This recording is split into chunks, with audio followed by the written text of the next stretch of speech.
2024 marks the 45th anniversary of the establishment of diplomatic ties between China and Portugal.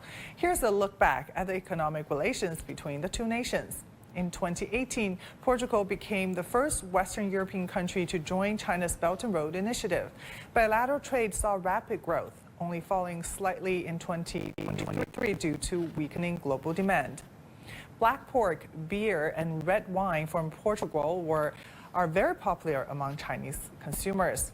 China and Portugal have also built multiple investment partnerships in sectors such as energy, finance, and the aquatic market. Portugal is also one of the starting members of the Asian Infrastructure Investment Bank, which is headquartered in China. Paulo Jorge Nascimento, Portugal's ambassador to China, joins CGTN's Wang Mengjie to share his thoughts on bilateral ties over the past 4 decades. I believe that Portugal finds in China a very relevant and important interlocutor, as well as China knows that it can count with Portugal to have a frank and loyally dialogue at all levels. We look forward for the next years of our bilateral relation, knowing that it is in the interest of both of our countries to go deeper in this relation. Chinese-made metro trains made their European debut in December last year, and the first of those trains departed from Portugal. How do you evaluate the contribution of Chinese companies made to social and economic development in your country? By the end of last year, 2023, the accumulated stock of investment was of 12 billion euros. And in that sense, I believe that China is not only an important investor in Portugal, it's the 5th largest investor in Portugal, but also I believe it has been important for the Chinese companies because it has given them opportunity to learn and experience the European Union market, and so I think this was a win-win. As a starting point of the Asian Maritime Silk Road in Europe, Portugal was seen by China as the natural partner in the Belt and Road Initiative. Portugal was also among the first Western European countries to sign the BRI cooperation documents. And 10 years on, how do you evaluate the initiative? We have always considered the Belt and Road Initiative as a huge potential to be a transformative element in what we hope to see a deepening of international cooperation amongst nations and between the international community. Initiatives like the Belt and Road Initiative or other initiatives that exist might be important elements for deepening international cooperation, to look and to handle pressing challenges that are also common challenges, not to say the least climate change, but also biodiversity, for instance, or energy transition. The winter tourism is booming across China after the Harbin's, as you mentioned, ice world of the northeastern province of Heilongjiang, brought nearly like 6 billion yuan. That is about $832 million US just in 3 days. So how significant do you think Chinese tourism market for your country and the world? China has all it needs to be a very important destiny in terms of tourism, international tourism. And we hope that this year of the 45th anniversary of the diplomatic relations can be an opportunity. With the Chinese New Year just around the corner, would you please send your warm wishes to Chinese people who read the interview? What we hope is that this year could be a successful year for China, for the Chinese people. A year that brings joy and realization of all the endeavors that the Chinese people looks forward in their life. Xinyan Kuai. Now, for more discussions on China-Portugal relations and economic cooperation, we're now joined by Dr. Bernardo Mendia, Secretary-General of the Portugal-China Chamber of Commerce and Industry. Dr. Mendia, good to have you on the show, and Happy New Year. First, what is your assessment of the current cooperation between China and Portugal? What are the main areas of cooperation? Thank you very much for the opportunity. And Happy New Year to you too, and to the viewers of this show. As you have described in the initial piece, which was a very good summary of the good relationship between Portugal and China, and as our ambassador in China also described just now, the relationship is quite good.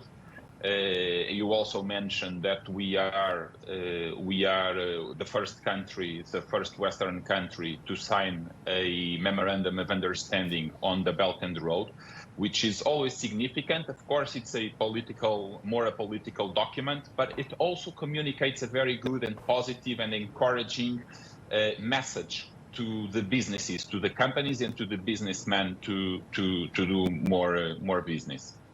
One more comment I would like to do regarding the 45th anniversary of the diplomatic ties between Portugal and China is that actually, and although we have this celebration today, it's actually the day is today, so it's very fortunate to talk about this today, of course.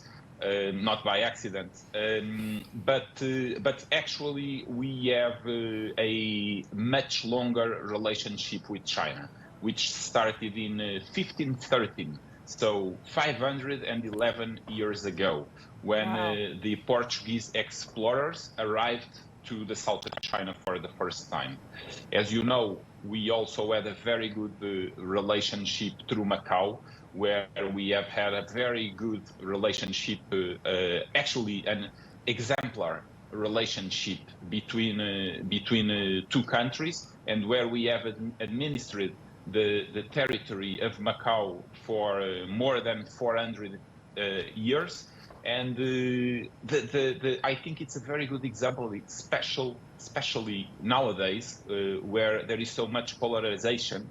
We can show how Macau was handled, how the compromise was done, and how the return of Macau to China administration was done in such a successful way, through dialogue, through communication, and through compromise, and everything worked out. So I think that's also a very positive message that we should celebrate. Actually, this year is the 25th year of the special administrative region of Macau. Yeah. So it's also a date that will be celebrated later this year. Exactly, a very great point. Yes. And as we talked about before, the two countries signed an agreement to promote the Belt and Road Initiative in 2018. What do you think this has impacted bilateral cooperation? Yes, as I was commenting before, more than signing a document, what I think it's very important is also many signs that were given, such as the visit of the President Xi Jinping in 2018, the visit of the Portuguese President Marcelo Rebelo de Sousa to China in 2019. Then this year, actually, the Vice President of China also visited Portugal. Not this year, I'm sorry, 2023. So it's already last year. And also the chief executive of Macau also visited Portugal. So I think there are many positive signs that are encouraging for the business community, and I think that is as important as seeing that the leadership of the two countries are aligned and they want development, they are willing to work together, they're passing the right message to the people. This is very important. We should keep doing this. Yeah. And looking forward, what are the prospects for further cooperation between the two countries in the future? I think they're very good. Actually, now during the Chinese New Year celebration year in Lisbon, we were fortunate to see that many mayors have invited the Chinese ambassador to celebrate the Chinese New Year. There were groups from China, and particularly from Macau, artistic groups that came to perform here and to celebrate this huge cultural event, Chinese event.